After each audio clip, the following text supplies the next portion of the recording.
नमस्कार दोस्तों, Israel Palestine युद्ध को शुरू हुए 2 हफ्ते होने को हो रहे हैं और अब गाजा में हालत किसी नरक से कम नहीं है।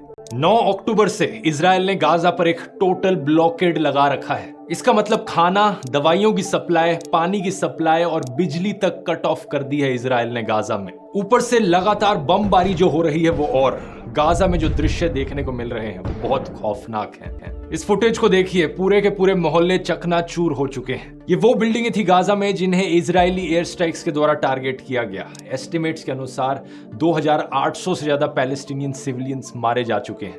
हजारों इस मलबे में अभी भी दबे पड़े हैं। बाकी जो अभी भी जिंदा है वो हॉस्पिटल्स और स्कूलों में शेल्टर लेने की कोशिश कर रहे हैं, लेकिन 16 अक्टूबर तक यूनाइटेड नेशंस की शेल्टर्स में भी पानी खत्म होने लग गया था। यूनाइटेड नेशंस की एजेंसी UNRWA ने 15 अक्टूबर को कहा कि यहाँ गाजा में हमें एक अनप्रेसिडेंटेड ह्यूमन कैटास्ट्रोफी देखने को मिल रही है। महमूद मतार, गाजा में काम करने वाले एक सर्जन, ने BBC को बताया कि हॉस्पिटल्स पूरी तरीके से ओवरवेल्म हो चुके हैं। पानी नहीं है, बिजली नहीं है और हमारा नेटवर्क कनेक्शन भी खराब है। मैं अभी पानी की तलाश में हूं। गाजा में नसीर हॉस्पिटल में काम करने वाले एक और डॉक्टर ने बताया कि फ्यूल भी खत्म होने वाला है। 60 पेशेंट्स हैं डायलिसिस पर, 35 पेशेंट्स ICU में जिन्हें वेंटिलेटर्स की जरूरत है। फ्यूल खत्म हुआ तो इन्हें बचा कर रखना पॉसिबल नहीं हो पाएगा। और ये एक हॉस्पिटल की कहानी नहीं है, बाकियों में भी यही हाल है। चौथा ऑन्कोलॉजी हॉस्पिटल गाजा में 48 आवर्स के अंदर शट डाउन हो जाएगा अगर हालत ऐसी ही चलती रहे, और सारे कैंसर पेशेंट्स बिना क्रिटिकल केयर के रह जाएंगे। और सारे गाजा के नक्शे पर एक बार नजर डालो दोस्तों, ये बहुत ही छोटी सी जगह है। सिर्फ 365 स्क्वायर किलोमीटर्स में फैली ये स्ट्रिप। न्यूयॉर्क शहर के साइज से कंपेयर करो तो पता लगेगा कि ये कितनी छोटी जगह है। इवन दिल्ली से कंपेयर करो, ऑलमोस्ट 1/4 साइज है इसका। इतनी छोटी सी जगह में 23 लाख लोग रहते हैं। ये दुनिया की one of the most densely populated जगह है। वॉर शुरू होने से पहले भी यहाँ की लिविंग कंडीशंस बहुत खराब थी। यहाँ रहने वाले लोग कॉन्स्टेंटली इजरायली सर्वेलेंस के अंडर रहते थे और इजराइल परमिशन के बगैर बाहर ट्रैवल भी नहीं कर सकते थे। और यहाँ ये बात भी मेंशन करनी जरूरी है कि 23 लाख की पॉपुलेशन में ऑलमोस्ट आधी पॉपुलेशन बच्चों की है। सही सुना आपने, यही कारण है कि एस्टिमेट्स के अनुसार अभी जितने भी लोग इस वॉर में मारे गए हैं उनमें से करीब 60% औरतें और बच्चे हैं गाजा में। लेकिन इतने बुरे हालात वॉर शुरू होने से पहले भी गाजा में थे कि इजराइल के क्रिटिक्स गाजा को अक्सर ओपन एयर प्रिजन करके पुकारते थे, मानो ये जमीन एक खुली जेल हो। 7 अक्टूबर को हमास ने इजराइल पर एक आतंकवादी हमला किया था जिसकी वजह से वॉर शुरू हुई। लेकिन उसके रिस्पॉन्स में इजराइल लगातार गाजा पर हमले किए जा रहा है। गाजा पर एक टोटल ब्लॉकेड लगाकर, जिसमें ना सिर्फ हमास के लोग मारे जा रहे हैं बल्कि पैलेस्टीनियन सिविलियंस भी मारे जा रहे हैं। और अब पूरा गाजा एक नरक बन चुका है। लोगों का कहना है कि इस तरीके की कलेक्टिव पनिशमेंट देना गाजा की जनता को है। लोगों को इजराइल जो कर रहा है वो भी किसी आतंकवाद से कम नहीं है। नॉर्वेजियन फॉरेन मिनिस्टर ने कहा कि इस तरीके का फुल ब्लॉकेड लगाना अनएक्सेप्टेबल है। लोगों की मदद के लिए दवाइयां और खाने की सप्लाई तो पहुंच सके कम से कम। यूनाइटेड नेशंस के सेक्रेटरी जनरल एंटोनियो गुटेरेस ने भी सिमिलर चीज कही। इजराइल को ह्यूमैनिटेरियन एड अलाउ करनी चाहिए गाजा में, और हमास को इजरायली हॉस्टेजेस को रिलीज कर देना चाहिए बिना कंडीशंस के। ऐसे हालातों में इमेजिन करके देखो, अगर आप गाजा में रहने वाले एक आम इंसान होते तो आप पर क्या बीत। आपके घर में बिजली नहीं, पानी नहीं, इंटरनेट कनेक्शन कट ऑफ, खाना नहीं आप कहीं से ला सकते, और फिर एक दिन आप अचानक से देखते हैं आसमान से कुछ पैम्फलेट्स टपक रहे हैं। उन पैम्फलेट्स पर इजराइल की एक वार्निंग होती है। वार्निंग में लिखा जाता है कि जितने भी लोग नॉर्थ में रह रहे हैं गाजा स्ट्रिप के, वो सारे इवैक्यूएट करके साउथ में चले जाएं गाजा स्ट्रिप पर। चारों तरफ आपको बमबारी की आवाज सुनाई दे रही है और अब आपको एक वार्निंग दी जा रही है कि जल्दी से जल्दी अपना घर खाली करो और साउथ में जाओ अगर जिंदा बचे रहना है। एस्टिमेट्स के अनुसार करीब 11 लाख लोग नॉर्दर्न गाजा में रहते हैं। IDF ने सबको वार्निंग दी कि इवैक्यूएट करके साउथ में चले जाओ। यूनाइटेड नेशंस के खुद के जो शेल्टर्स थे नॉर्दर्न गाजा में, अब वो सेफ नहीं थे। नॉर्दर्न गाजा में मौजूद हॉस्पिटल, स्कूल्स, क्लिनिक्स, किसी को भी टारगेट किया जा सकता था। UNRWA ने पॉइंट आउट किया कि कैसे बहुत सी प्रेग्नेंट औरतें, बच्चे, एल्डरली लोग जो मूव नहीं कर पाएंगे, कहाँ जाएंगे, वो इवैक्यूएट कैसे करेंगे। ऊपर से वर्ल्ड हेल्थ ऑर्गेनाइजेशन ने इजराइल के ऑर्डर्स को स्ट्रांगली कंडेम किया। 22 हॉस्पिटल्स हैं नॉर्दर्न गाजा में जिनमें 2000 से ज्यादा पेशेंट्स हैं। आखिर हॉस्पिटल्स को कैसे इवैक्यूएट किया जाएगा? इसके बावजूद भी इजराइल मिलिट्री ने कहा कि करीब 6 लाख गाजन लोग नॉर्दर्न एरिया से इवैक्यूएट करके साउथ में चले गए। 5 लाख लोगों ने इवैक्यूएट नहीं किया, लेकिन मान लेते हैं कि आप उन लोगों में से थे जो इवैक्यूएट करके साउथ में चले आए। लेकिन क्या इसका मतलब आप बमबारी से बच जाओगे? Are people that were killed or injured during Israeli strikes in their homes in Deir al-Balah, which is located in southern Gaza. हमें इंस्टेंसेस देखने को मिले सेंट्रल गाजा में करी गई एयर स्ट्राइक्स के, जहां पर परिवारों के घर चकनाचूर हो गए। सदर्न गाजा में रहने वाले लोग भी सेफ नहीं थे। खान यूनिस सदर्न गाजा में मौजूद एक शहर में भी मल्टीपल एयर स्ट्राइक्स किए गए। बीबीसी के एक कॉरेस्पॉन्डेंट ने सदर्न गाजा में हुई एयर स्ट्राइक को कंफर्म किया कि रफा क्रॉसिंग के पास एक बिल्डिंग डैमेज हुई।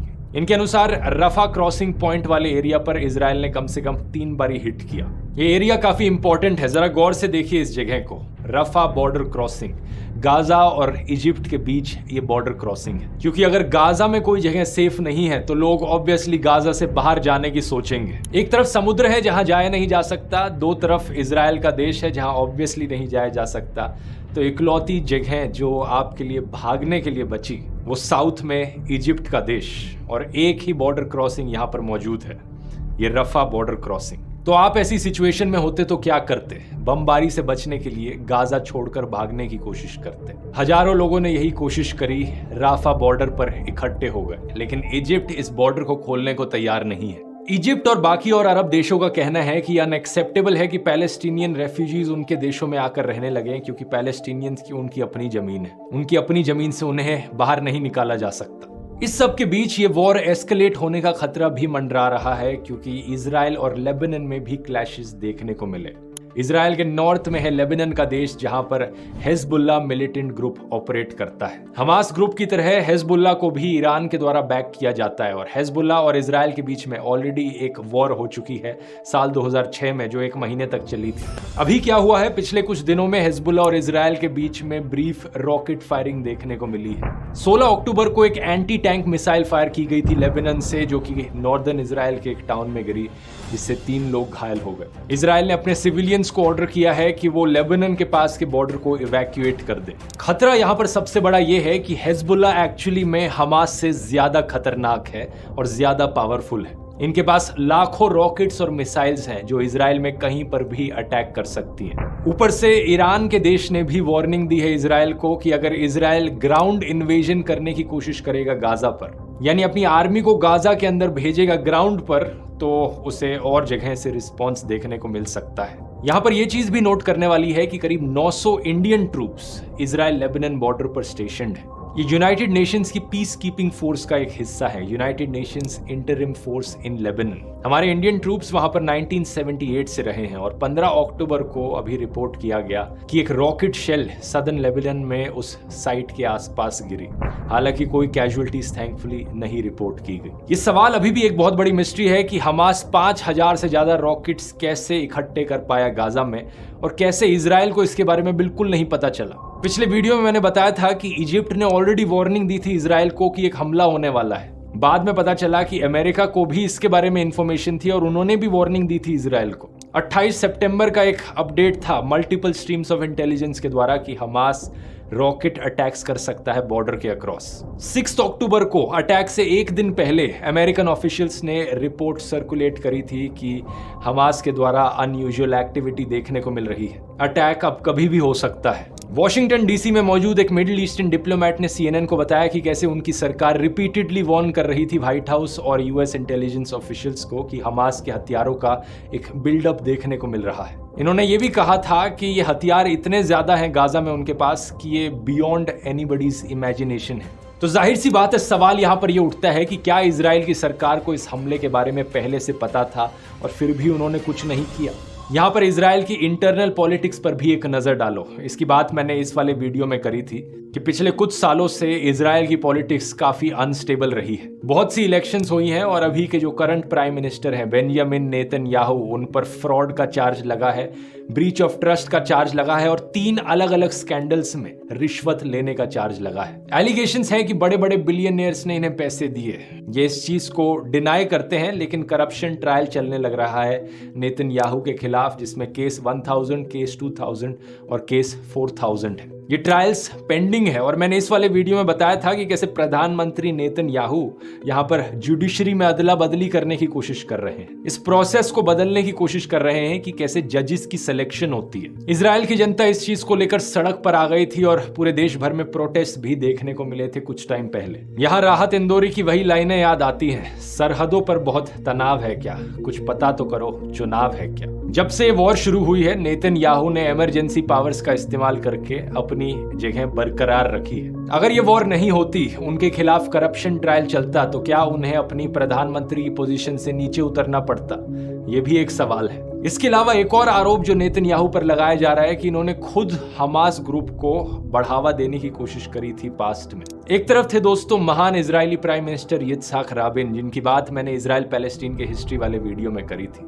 इन्होंने बहुत कोशिश करी थी इजराइल पैलेस्टीन के बीच में शांति लाने की। पीस प्रोसेस ऑलमोस्ट खत्म हो चुका था कि किसी कट्टरवादी ने इन्हें गोली मार दी। दूसरी तरफ नेतन्याहू ने क्या किया? ये एक राइट विंग सरकार चलाते हैं चेस्ट थंपिंग अप्रोच का इस्तेमाल करके। इन्होंने सत्ता को गाजा स्ट्रिप और वेस्ट बैंक के बीच में डिवाइड किया।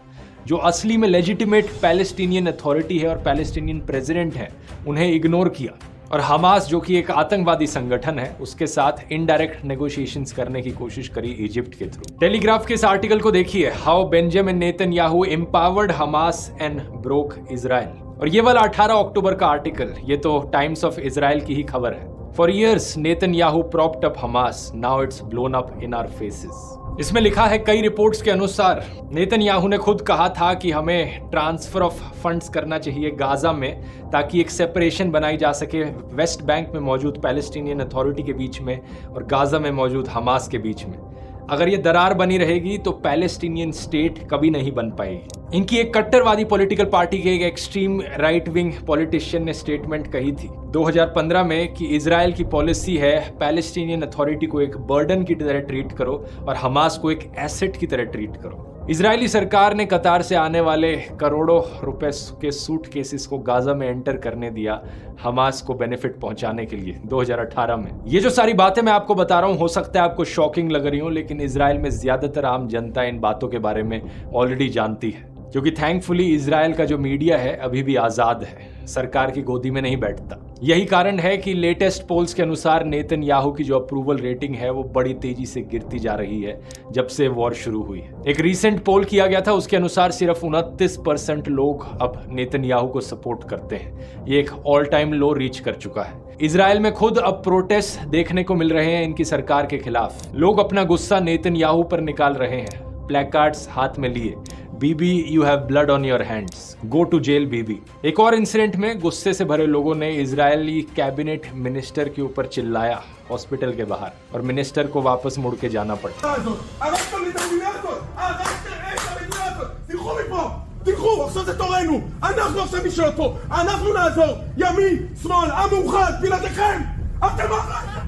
उस इंसान ने कहा, अब हमारा समय आ गया है कंट्रोल लेने का, हमारा यानी इजरायली सिविलियंस का। इसलिए मैं कहता हूं दोस्तों, कभी भी किसी सरकार, संगठन या ग्रुप की अंधभक्ति में मत गिरा करो। हमेशा इंसानियत की साइड लो और आम लोगों की सोचा करो, चाहे वो इजराइल में रहने वाले आम लोग हो या फिर गाजा में रहने वाले आम लोग हो। अब आप यहाँ क्लिक करके इजराइल प्रोटेस्ट वाला वीडियो देख सकते हो, जब कुछ महीने पहले नेतन्याहू ने जुडिशरी पर अपना कब्जा जमाने की कोशिश करी।